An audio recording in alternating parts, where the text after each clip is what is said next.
It was the last week of December. A thick fog covered the sky, and snow was falling continuously. Oliver Bennett, a quiet, bookish 16-year-old boy, arrived at an old countryside inn in the Northern Lake District after a school trip in London. His friends had left early, but Oliver decided to stay 2 more days, alone, in a quiet old inn nestled among snow-covered hills. The inn was called Ashridge Inn. A centuries-old stone building, its walls damp, windows small, and roofs slanted. The iron sign hanging on the door was rusty, with the letters Ashridge partly faded. Inside, the air smelled of old wood, fireplace ash, and dampness. The carpet on the floor felt somewhat wet. Behind the reception sat an elderly man with a white beard, Mr. Holloway. His eyes were tired, his voice cold. He looked at Oliver carefully, then opened the register. "Only one room left, lad. 313. 3rd floor, the last room. It's a bit cold in there."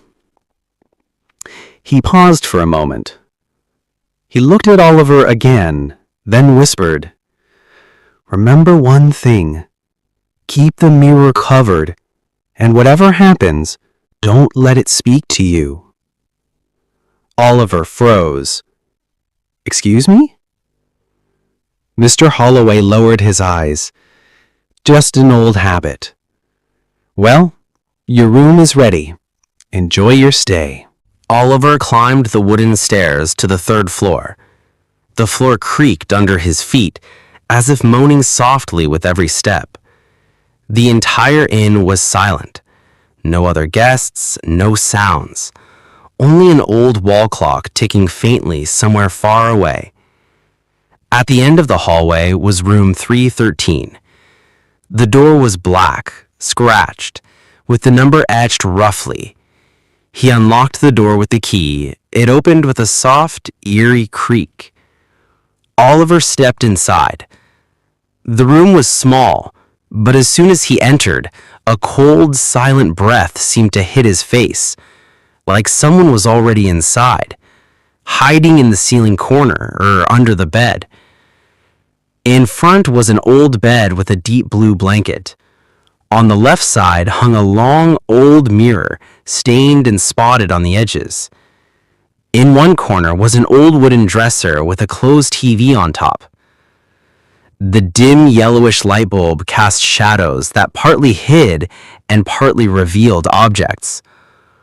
Oliver put down his bag, took off his shoes, and took a deep breath. He was alone, but felt an odd pressure, as if someone was already there. His eyes went to the mirror. He quickly covered it with his coat, remembering Mr. Holloway's warning. "Keep the mirror covered and don't let it talk to you." Oliver smiled nervously. He closed the door, locked it, and looked out the window. Outside was dense fog so thick no light could enter.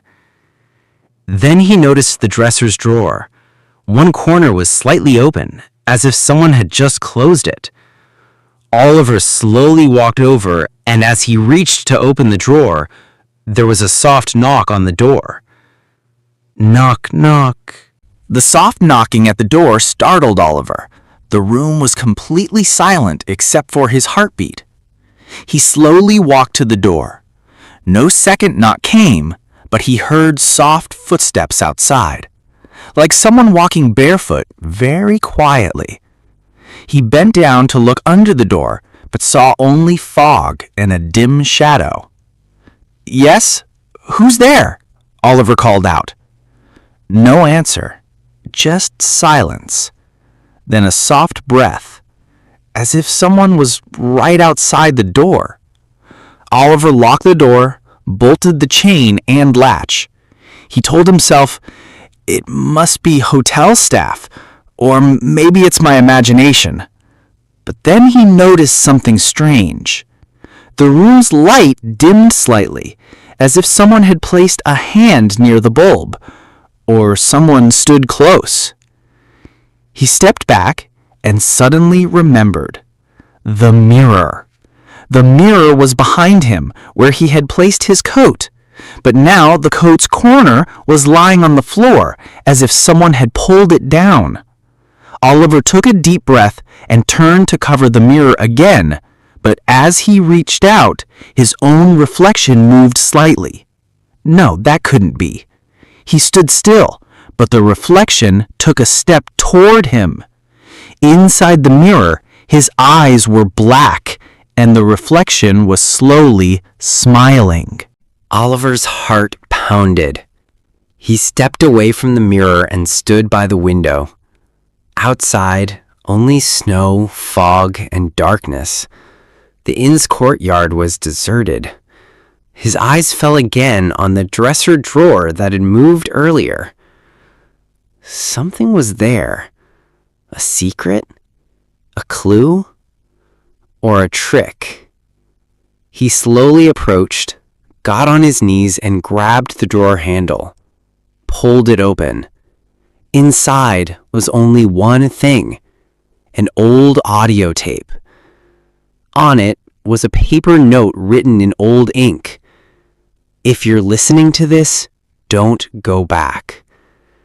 Oliver picked up the tape and put it into an old tape player in the corner. At first, silence. Just a soft hiss. Then a trembling female voice emerged. Room 313. If anyone is listening, it comes from the mirror. It watches you and steals your face. Oliver's eyes widened. The voice continued. It took my husband. Now it comes to me in his form. Every night, I looked into his eyes.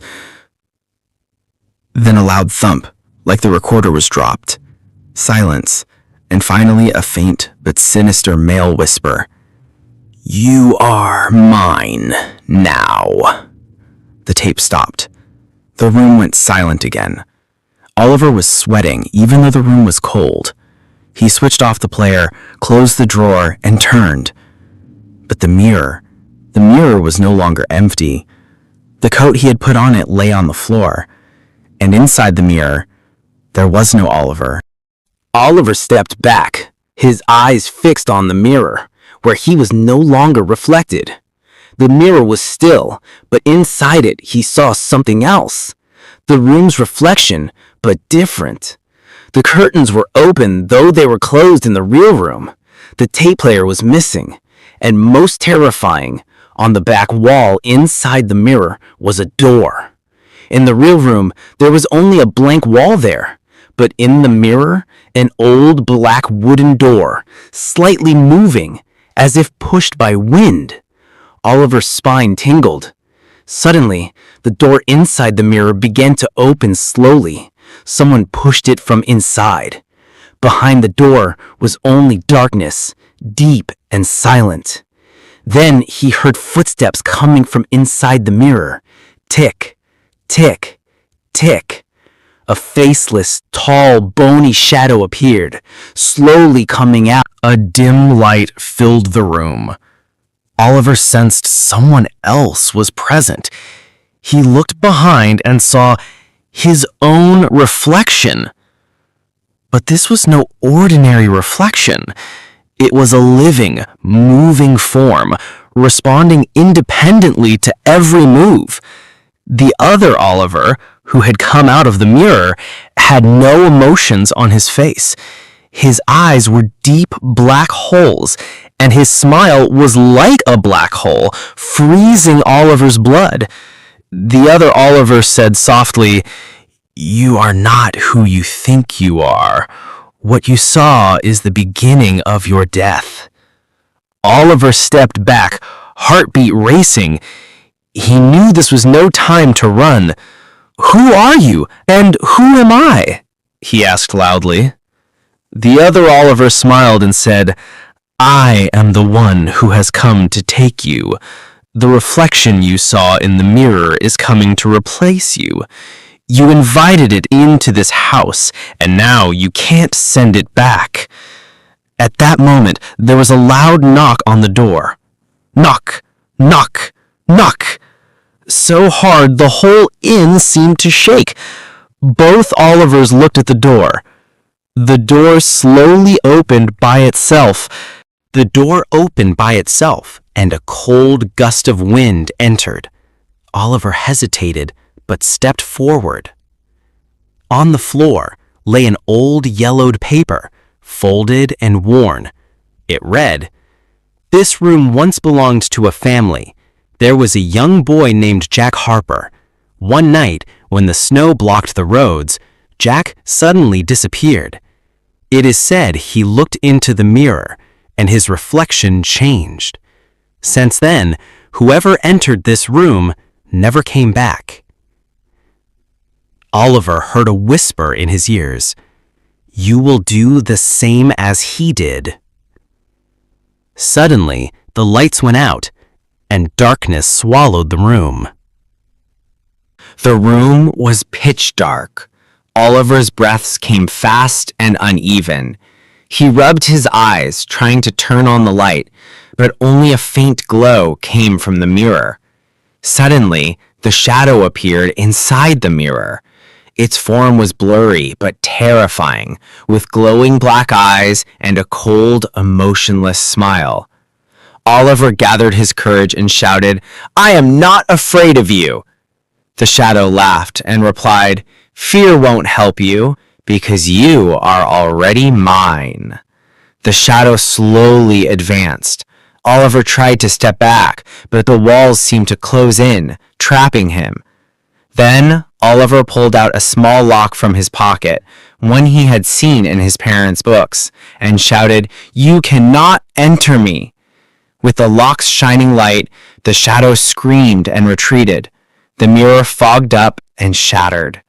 Light flooded the room, and Oliver breathed deeply, knowing he had survived. But the story was not over yet.